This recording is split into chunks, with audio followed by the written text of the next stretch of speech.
Vamos a prepararnos para la escritura. Le voy a invitar, por favor, a que abra su Biblia en el Evangelio de Juan, capítulo 1. Vamos a leer el versículo 1 al versículo 5. Libro de Juan, Evangelio de Juan, capítulo 1, versículo 1 al 5. Dice así la palabra del Señor. En el principio era el Verbo, y el Verbo era con Dios, y el Verbo era Dios. Este era en el principio con Dios, y todas las cosas por Él fueron hechas, y sin Él nada de lo que ha sido hecho fue hecho.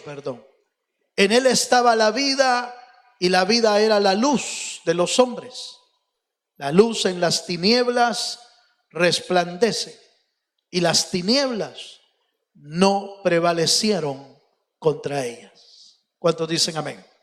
Bien, los días jueves, como usted habrá notado ya, nuestros temas no son devocionales, es decir, no son mensajes que tienen que ver con la necesidad que usted y yo podamos estar pasando en nuestra vida. Los días jueves, los temas de los días jueves están diseñados para compartir alguna palabra que tenga que ver con teología, con escatología o con doctrina bíblica, de tal manera que el creyente pueda ser estructurado y pueda ser afirmado a través de las sagradas escrituras. ¿Cuántos dicen amén?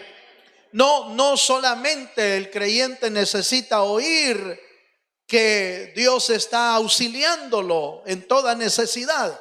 ¿Cómo no? Eso es lindo saberlo. Es precioso saber que el Señor ha prometido que el Señor nunca nos va a abandonar. ¿Cuántos dicen amén?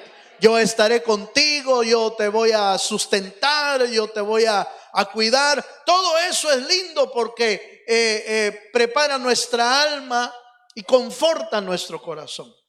Pero los estudios doctrinales lo que hacen es afirmar la estructura del creyente. De tal manera, hermano, que yo le sugiero, déjeme hacerle una sugerencia.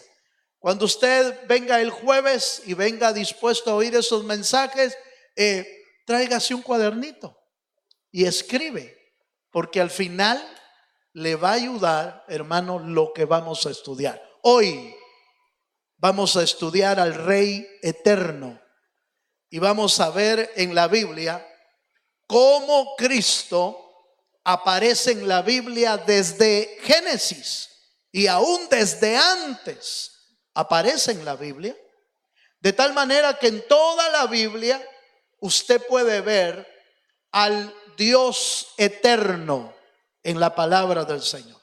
¿Cuántos dicen amén, hermano?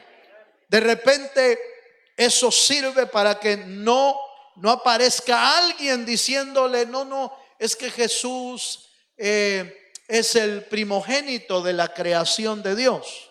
Así lo dice la Biblia. Pero la interpretación correcta es que Cristo es el Dios eterno encarnado. Eso es lo bíblico, eso es lo doctrinal. Y es importante que usted y yo tengamos muy bien clara esa estructura. ¿Cómo lo vamos a ver esta noche? Lo vamos a ver de la siguiente manera. Vamos a ver la eternidad de Cristo, la eternidad de Dios en diferentes etapas. Y va a ver usted, por ejemplo, que antes que Cristo viniera a la tierra, pues Él ya estaba, Él ya existía. Antes de encarnarse, antes de venir a la tierra, Cristo ya existía. ¿Cuántos dicen amén? Entonces vamos a ver 4 etapas de la eternidad de Dios. en el sentido de cómo se manifiesta.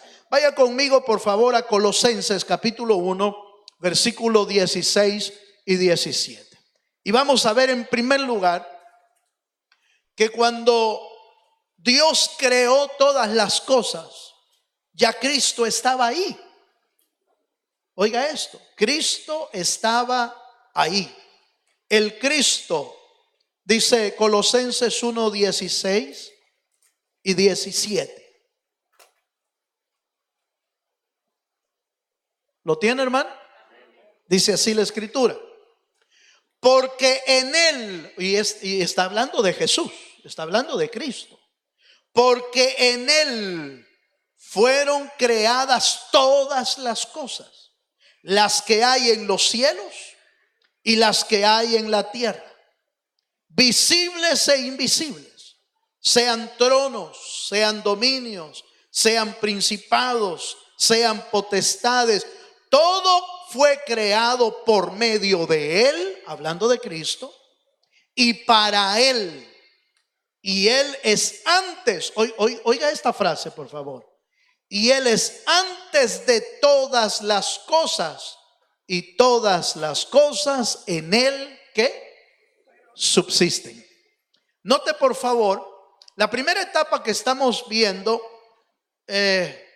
doctrinalmente se le puede llamar el Cristo preencarnado. Y aunque suena así un poquito extraño, lo único que estamos diciendo es Cristo antes de que viniera en cuerpo a la tierra. Eso es lo que significa el Cristo preencarnado, antes de tomar cuerpo.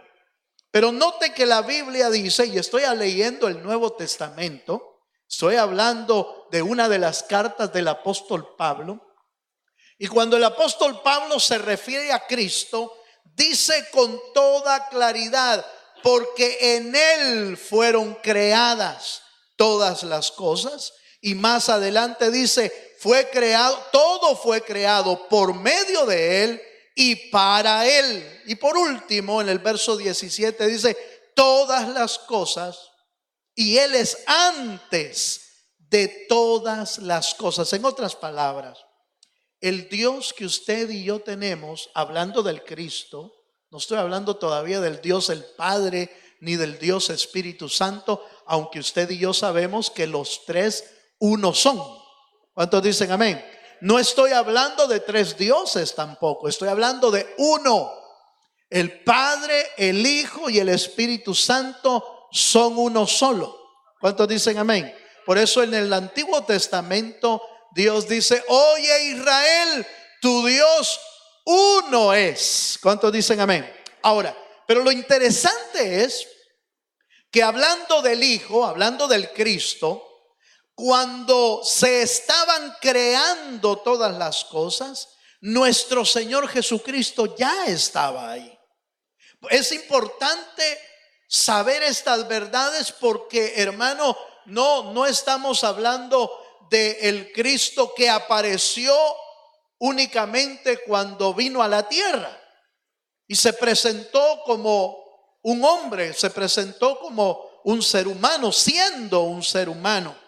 Algunos piensan de que ahí apareció el Cristo que nosotros adoramos, pero nuestro Cristo está, hermano, desde antes de la fundación del mundo. ¿Cuántos dicen amén?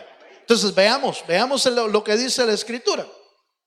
Acompáñenme por favor en Miqueas capítulo 5 versículo 2.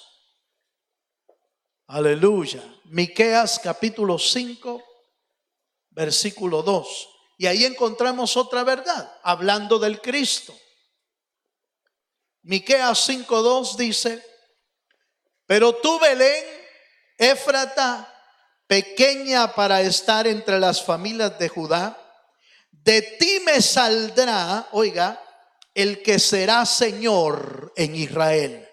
¿Usted sabe quién es Belén? Belén es la ciudad donde nuestro Señor Jesucristo nació. Pero Miqueas es cientos de años antes de que Cristo apareciera en la tierra. Y ya el profeta Miqueas decía de Belén saldrá el Señor de Israel. Y sigue diciendo, y sus salidas son desde el principio de los días de la eternidad. Oiga esta parte. Y sus salidas, ¿de quién está hablando? ¿De las salidas de quién? De las salidas de Cristo.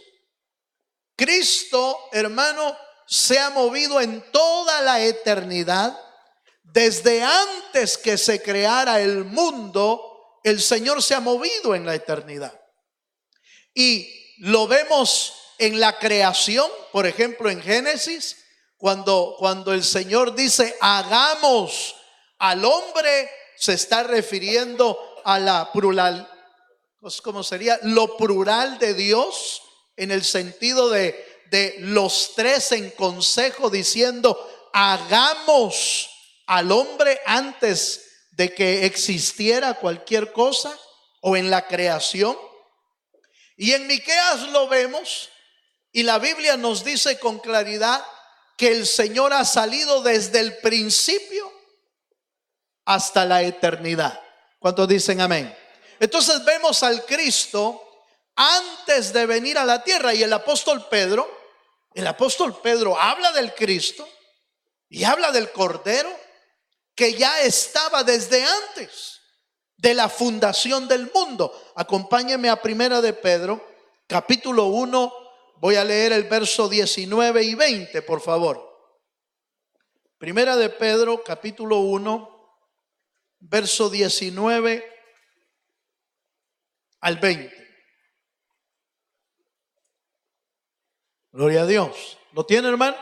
Dice, sino con la sangre preciosa de ¿quién? Hermano, ¿está aquí conmigo? Sino con la sangre preciosa de Cristo, como de un cordero sin mancha y sin contaminación. Oiga el verso 20. Ya destinado, ¿desde cuándo? Desde antes de la fundación del mundo, pero manifestado en los postreros tiempos por amor de vosotros. Entonces note por favor este pasaje.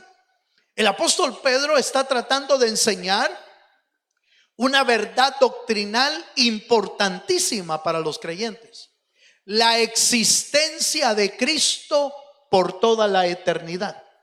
Note que el apóstol Pedro está hablando del Cordero de Dios, que por su sangre somos limpios y somos perdonados. Pero ese Cordero, dice la Biblia en el verso 20, el apóstol Pedro dice, pero ese Cordero ya había sido destinado desde antes de la fundación del mundo. ¿Cómo puede ser destinado algo que no existe o alguien que no existe? Pudo ser destinado porque aún antes de la creación del mundo, ya Dios el Padre había destinado que Cristo iba a ser el Cordero que iba a limpiar todos los pecados del mundo. ¿Cuántos dicen amén? Entonces ahí vemos, por favor, vuelvo a esta etapa, vemos a Cristo existiendo desde antes, no solo, ni siquiera desde el principio del mundo, sino desde antes de la fundación del mundo, porque antes de que todo existiera, ya existía Dios. Aleluya. ¿Me está entendiendo, hermano?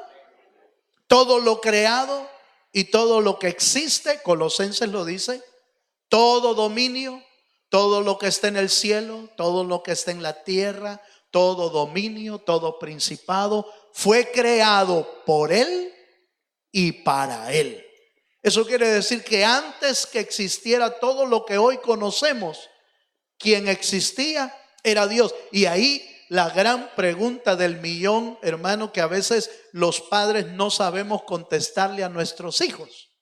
Cuando nos preguntan, ¿y quién creó a Dios, papi? Aleluya. Y uno dice, no, es que, y se queda uno en la luna. Pero y uno le da una media explicación, pero como usted sabe cómo son los niños no se quedan con dudas. Ellos vuelven a preguntar, ¿y cómo es eso? ¿Pero y quién lo creó? ¿Y cuándo nació el Señor? ¿Y quién fue el que lo hizo? Y entonces, usted y yo necesitamos saber de que Dios es eterno, de que Dios existe desde antes de la fundación del mundo, y todo lo que existe fue creado por Dios. Y aún el Cordero de Dios, el Cristo, fue destinado desde antes de la fundación del mundo. Mire, hermano, cuando Cristo vino a la tierra, no vino a decidir aquí ser el Cordero. Él vino ya como Cordero. Desde antes que Adán existiera, oiga esto, desde antes que Adán existiera, ya el Cordero ya estaba preparado. Dele un fuerte aplauso al Señor si se anima. Bye. Entonces cerremos esa primera etapa, el Cristo preencarnado. Ahora veamos una segunda, y a esta segunda le vamos a llamar el Cristo encarnado, es decir, el Cristo con cuerpo humano. Y eso lo vemos en la Escritura. Acompáñeme por favor en Gálatas capítulo 4, versículo 4. ¿Cuántos sabemos que Cristo es Dios? Dios mío. ¿Cuántos sabemos que Cristo es Dios? Si usted y yo sabemos que Cristo es Dios, entonces nadie le va a poder decir que Jesús no es Dios. Nadie le va a poder decir otra cosa. Pero tenemos que verlo en la palabra, tenemos que verlo en la Escritura.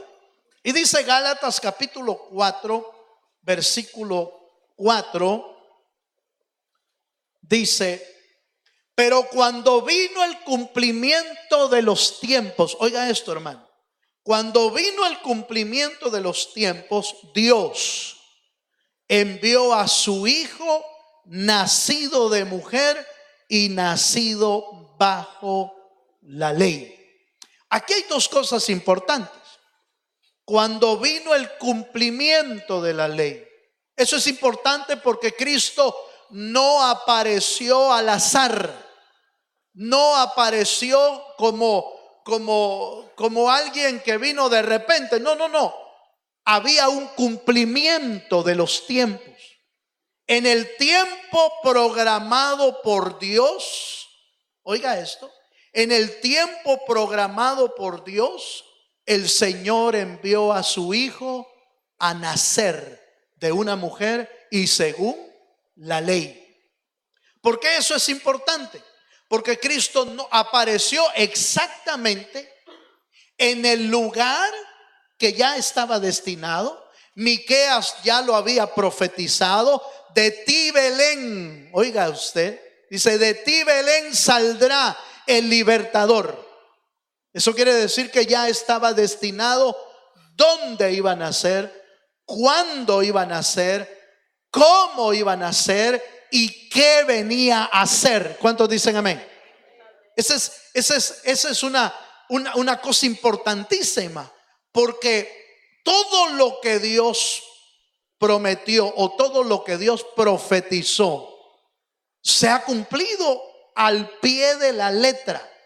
Por eso la Biblia dice: no pasará una tilde, una coma, no pasará de su palabra, porque su palabra es verdad. El cielo y la tierra pasarán, mas mi palabra no pasará. Dele un fuerte aplauso al Dios de los cielos. ¿Cuántos dicen amén, amén? Ahora, es interesante esto, porque aparece el Señor en el tiempo, cuando se cumple el tiempo que estaba predestinado por el Señor, y toma cuerpo. Dice Hebreos, dice: me diste cuerpo, dice Jesús. Me diste cuerpo, como diciéndole al Señor: me preparaste cuerpo. Veamos Lucas capítulo 2, versículos 6 al 7. Una de las cosas más tremendas de entender es a Dios dentro de un hombre, dentro de un cuerpo. Eso es algo que hasta el día de hoy millones y millones de personas no lo pueden entender. Bienaventurados a los que Dios les revela esa verdad.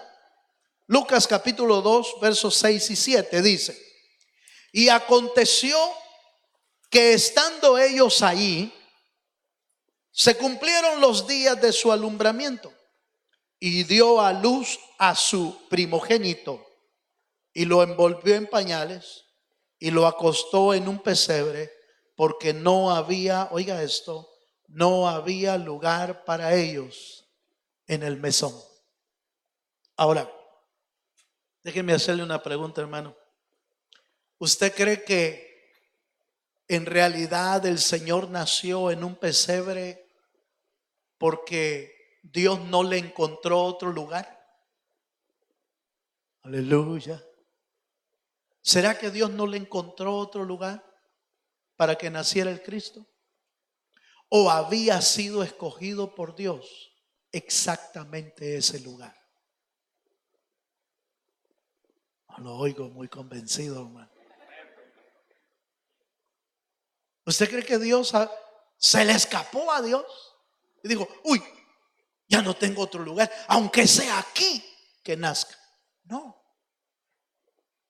Dios había escogido el lugar más sencillo para que naciera el Rey de Reyes y Señor de Señores. Porque en eso se muestra la grandeza de Dios, que cuando envió a su Hijo, no lo envió para que todos lo conocieran de inmediato, porque su salvación, la salvación de Dios, venía encubierta en un cuerpo común como todos. Como todos. De tal manera que cuando veían a Jesús, el cuerpo cubría, oiga esto, el cuerpo cubría la deidad de Dios. La eternidad de Dios era cubierta por ese cuerpo. De tal manera que solo pudieran ser alcanzados aquellos que tuviesen un corazón disponible para entender a través de la fe y no por vista. La Biblia dice que los creyentes deben de caminar por fe, no por vista. ¿Cuántos dicen amén? Por fe, no por vista. Por eso es que el Señor no bajó como un rey, sino que bajó como cualquier ser humano. Porque en el ser humano venía encubierto el Rey de Reyes y Señor de Señores, que solo se puede conocer por la fe. Solo así. ¿Y qué es fe? Fe es creer sin ver. Así es, hermano. Mire, el concepto más corto de fe es creer sin ver. La Biblia dice: bienaventurados los que han creído sin haber visto. Bienaventurados. ¿Por qué bienaventurados? Porque se les reveló algo que no se puede entender con la mente humana, sino revelado por el Espíritu de Dios al espíritu del hombre. ¿Cuántos me están entendiendo? Entonces esta etapa, la etapa del Cristo encarnado, es un misterio. Es un misterio en realidad. Hay un texto en la Biblia que quiero que usted lo vea, y que en la Biblia se conoce como el misterio de la piedad. ¿Alguna vez ha oído usted de eso? El misterio de la piedad. El misterio de la piedad es exactamente eso que estoy mencionando ahorita. Vaya conmigo a Primera de Timoteo, capítulo 3, verso 16. El misterio de la piedad es la descripción de cómo Cristo vino a la tierra y cómo fue llevado al cielo para ser recibido en gloria. Oiga esto, ese es el misterio de la piedad. Primera de Timoteo 3:16.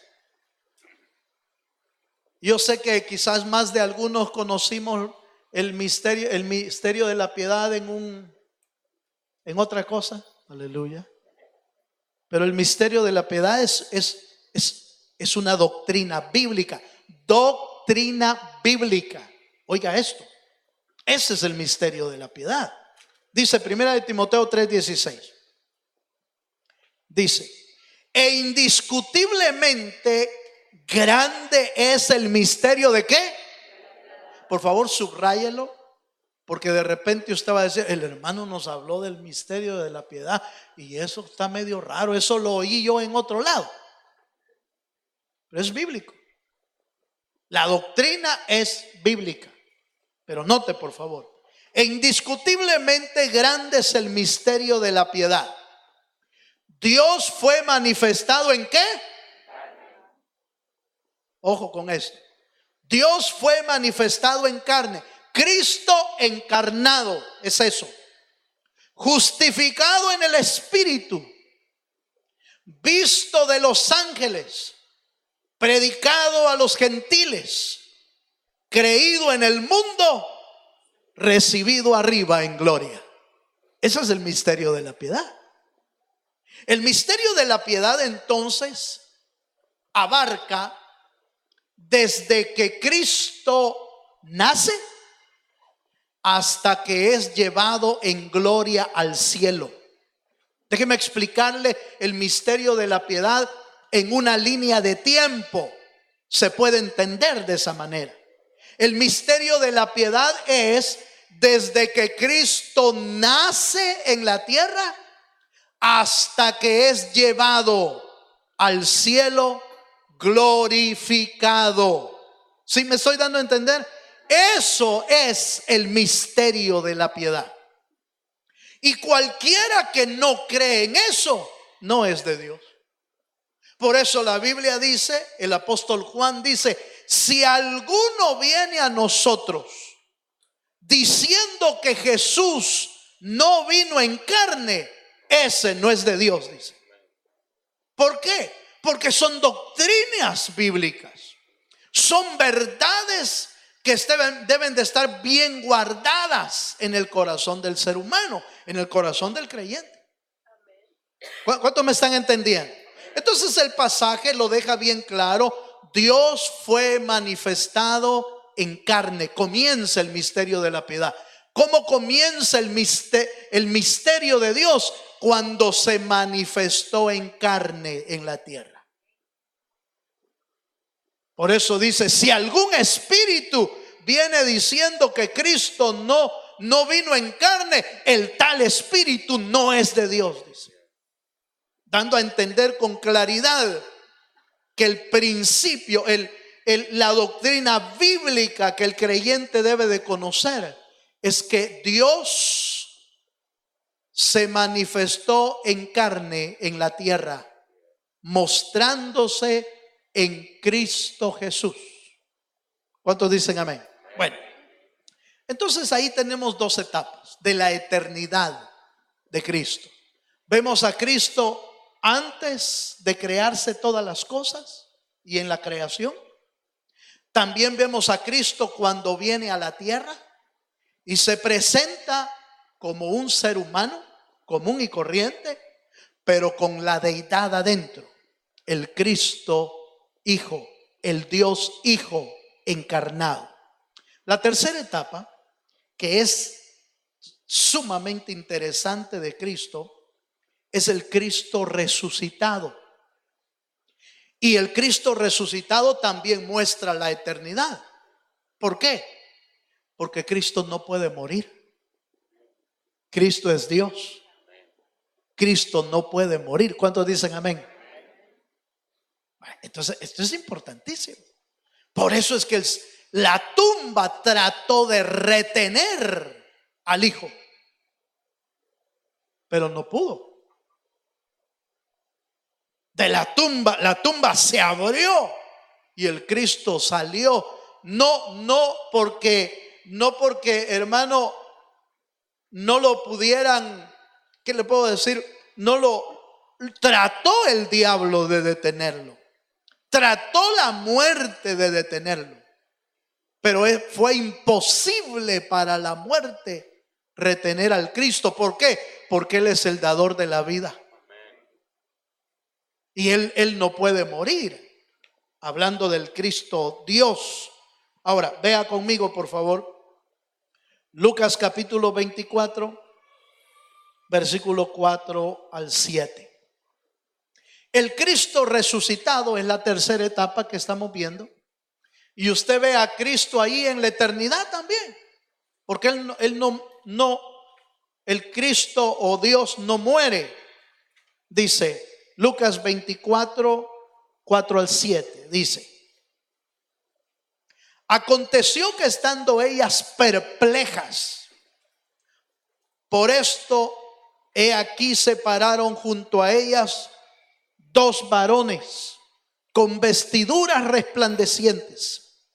Y como tuvieron temor y bajaron el rostro a tierra, les dijeron: ¿por qué buscáis entre los muertos al que vive? No está aquí, sino que ha resucitado. Acordaos de lo que os habló cuando aún estaba en Galilea, diciendo: es necesario que el Hijo del Hombre sea entregado en manos de hombres pecadores y que sea crucificado y resucite. ¿Cuándo? Al tercer día. Ahora, ¿por qué es importante esta parte? ¿Cristo tenía que morir? Sí. La misión de Cristo era venir a redimir a la humanidad. El plan de Cristo era entregar su vida. Por eso Jesús dijo: a mí nadie me quita la vida, yo la doy por vosotros. ¿Cuántos dicen amén? Ahora, pero es interesante que cuando les estaba explicando a los discípulos, les dijo: miren, yo voy a ser entregado en manos de pecadores y voy a morir. Pero oiga esto, les dijo: pero al tercer día yo voy a resucitar. ¿Cuántos dicen amén? Ahora, mire, no estamos hablando de un milagro, ¿cómo le puedo decir esto? No estamos hablando meramente de un milagro de resurrección nada más. Estamos hablando del milagro de resurrección que ya había sido profetizado, que ya había sido declarado por Dios. Así va a ser. Por ejemplo, todos sabemos que Lázaro, el hermano de de María y de Marta, resucitó. Pero Lázaro murió creyendo, hermano, o pensando en que ya lo iban a levantar. Yo creo que no. Yo creo que él quizá murió pensando, al igual que su hermana Marta: en el día postrero me van a levantar. Eso sí lo creo yo, porque Marta se lo dijo al Señor. Le dijo: sí, Señor, yo sé que va a ser resucitado en el día postrero. Eso quiere decir que creían en la resurrección y que creían que Dios lo iba a levantar en algún tiempo. Pero Jesús llegó y le dijo: yo soy la resurrección y la vida. Yo soy la resurrección. Cristo no resucitó como un milagro meramente. Él resucitó porque ya estaba escrito, planeado, profetizado, y además Él es el dador de la vida. Yo soy la resurrección, dijo Jesús. Como diciendo: a mí no me pueden mantener muerto, no me pueden detener. Y eso prueba la eternidad del Señor. Porque cuando habló con los discípulos, con claridad les dijo: es necesario que yo sea entregado en manos de pecadores. Y es necesario que yo sea crucificado. Fíjese que no dijo que yo muera, aunque está explícito ahí. Pero es necesario que yo sea crucificado, pero al tercer día me voy a levantar. ¿Cuántos dicen amén? La muerte no pudo retener al Hijo de Dios. ¿Por qué? Porque Él es eterno. Porque Dios no muere. ¿Cuántos dicen amén? Y si Él no muere, entonces nosotros tampoco moriremos si creemos en Él. Denle un fuerte aplauso al Señor, sí, Señor.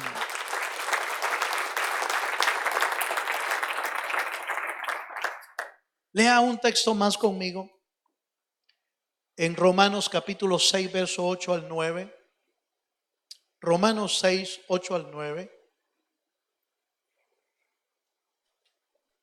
Hablándole a los cristianos, el apóstol Pablo dice: y si morimos con Cristo, oiga, si morimos con Cristo, creemos que también viviremos con Él, sabiendo que Cristo, habiendo resucitado de los muertos, ¿qué dice? Ya no muere. La muerte no se enseñorea más de Él. ¿Por qué dice ya no muere? Es decir, porque no va a volver a morir otra vez, pues. Vino a morir una vez. No porque, oiga esto, vino a morir una vez, no porque la muerte lo podía matar, sino porque Él voluntariamente dio su vida por amor a nosotros. No sé si me di a entender con eso. La muerte no podía matar a Cristo, porque Él es Dios. Pero Él se entregó voluntariamente.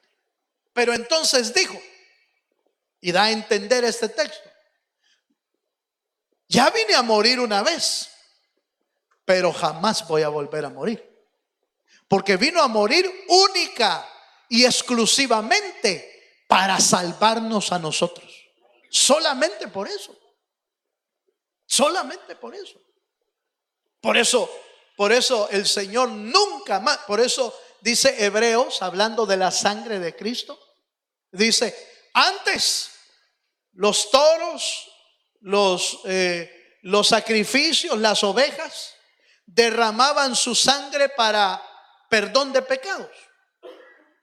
Pero ahora el Cristo derramó su sangre, y dice esta expresión: una vez y para siempre. Derramó su sangre. Es decir, no va a volver nunca a derramar su sangre. No va a volver nunca a morir.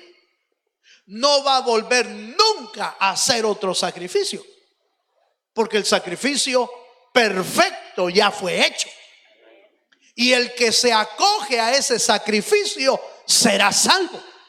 Y el que no se acoge a ese sacrificio, no existe, ni hoy, ni mañana, ni en el futuro habrá otro sacrificio para salvar a nadie. El único sacrificio es el de Cristo Jesús en la cruz del Calvario. Dele un fuerte aplauso al Señor. ¿Cuántos dan gloria a Dios? ¿Cuántos me están entendiendo? Entonces, mire pues, voy a la recta final.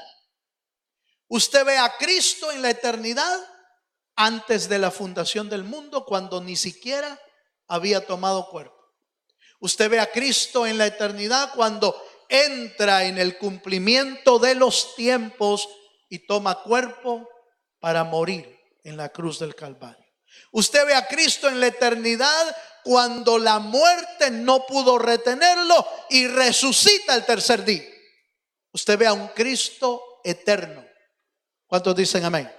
Pero hay una última etapa, y a esa etapa los teólogos le llaman el Cristo glorificado. Es decir, Cristo vino con una gloria a la tierra, pero se fue con otra gloria al cielo, con una mayor gloria. Fíjense, acompáñenme a Filipenses capítulo 2, verso 8 al 9. Filipenses capítulo 2, verso 8 al 9. Y estando en la condición de hombre, se humilló a sí mismo, haciéndose obediente hasta la muerte y muerte de cruz. Oiga esta parte. Por lo cual Dios también lo exaltó. ¿Hasta cuándo? ¿Hasta cuánto? Hasta lo sumo. Y le dio un nombre que es sobre todo nombre. Cristo vino, Jesús el hombre vino con una gloria. Cristo vino con una gloria y se fue con una gloria mayor. Por eso en uno de los textos Jesús le dice al Padre: Padre, glorifícame con la gloria que tuve antes. Porque recuerde que Él se despojó de su gloria voluntariamente. Él no escatimó el ser igual a Dios, sino que se despojó de su gloria. Por eso nadie veía al Rey de Reyes en Jesús. Veían al hombre. Veían y decían: este es el hijo del carpintero. Porque no le veían nada espléndido, no le veían nada diferente. Lo que los hacía creer en él era las palabras que él traía y los milagros que hacía. Nicodemo le dijo al Señor: sabemos que vienes de Dios porque nadie hace lo que tú haces. Entonces supieron, pero no se le notaba en su imagen, sino por lo que hacía. Bueno, pero oiga este otro texto. Hechos capítulo 1, verso 9. Cuando se va el Señor, se va glorificado el Señor. Se va con una gloria mayor. Hechos capítulo 1, verso 9. Dice: y habiendo dicho estas cosas, viéndole ellos, fue alzado y le recibió una nube que le ocultó de sus ojos. Hechos 1:9. Entonces note por favor, hermano, que cuando el Señor se va glorificado el Señor. Se va con una gloria mayor al cielo. Por eso en uno de los textos le dice a una de las mujeres, cuando ya había resucitado, le dice a una de las mujeres: no me toques, porque aún, dice, no he sido glorificado. Entonces la gloria que Dios le dio después de resucitar, en algún momento se la tuvieron que dar después de la resurrección. ¿En qué momento? No lo sé. No lo dice la Biblia. Solo le dice a la mujer: no me toques porque no he sido glorificado todavía. Pero cuando se fue el Señor, recuerde que el Señor estuvo aquí 40 días dando pruebas indubitables de que Él había resucitado. Y entonces esa nueva gloria que le dieron era tan tremenda, hermano, que de repente aparecía dentro de los cuartos, como que atravesaba paredes el Señor. Porque los discípulos estaban reunidos diciendo: ha resucitado el maestro. Las mujeres lo vieron y Pedro y Juan fueron a ver a la tumba y ya no había nada. Su ropa estaba doblada ahí, y dice que discutían entre ellos acerca de la resurrección, cuando de repente apareció el Cristo en medio de ellos y les dijo: paz a vosotros. Y por supuesto que aquellos se fueron de espalda todos, ¿va? Todos se pegaron el susto. Y Tomás todavía preguntó: Señor, ¿me dejas que toque tus manos y tu costado para ver si eres tú? Como que Tomás era algo incrédulo, ¿va? Aleluya. ¿Habrán Tomases aquí? No de nombre, porque No recuerdo yo que alguien se llame Tomás entre los hermanos. Pero ¿habrá algún incrédulo que todavía no ha creído que Cristo murió y resucitó por usted? Es necesario, si queremos ver a Cristo en la eternidad, es necesario que creamos hoy, no mañana, hoy, para recibir de su salvación. ¿Cuántos dicen amén? Póngase de pie, por favor. ¿Ya terminé? ¿Ya terminé? Pero así de pie, quiero compartirle la conclusión del tema.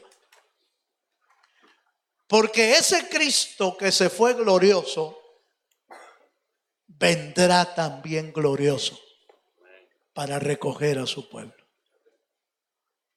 Y bienaventurados somos si creemos y confiamos que el Señor vendrá por nosotros a recogernos. Les dijo a sus discípulos antes de irse: yo me voy, pero voy a preparar morada para vosotros, para que donde yo esté, vosotros también estéis. Y la Biblia dice que el Señor mismo, con voz de mando y con trompeta de Dios, descenderá del cielo. Y los muertos en Cristo resucitarán primero. Y los que hemos creído, los que hemos quedado, seremos arrebatados juntamente con ellos en las nubes. Si tú crees, cierra tus ojos un momento. Yo quiero terminar haciéndole una invitación. El Cristo viene pronto. Y los que lo estamos esperando, debemos esperar con fe y con paciencia. ¿Habrá alguien que le quiere decir al Señor esta noche: Señor, yo quiero estar esperando con fe? Véngase. Véngase adelante, para que cuando Él venga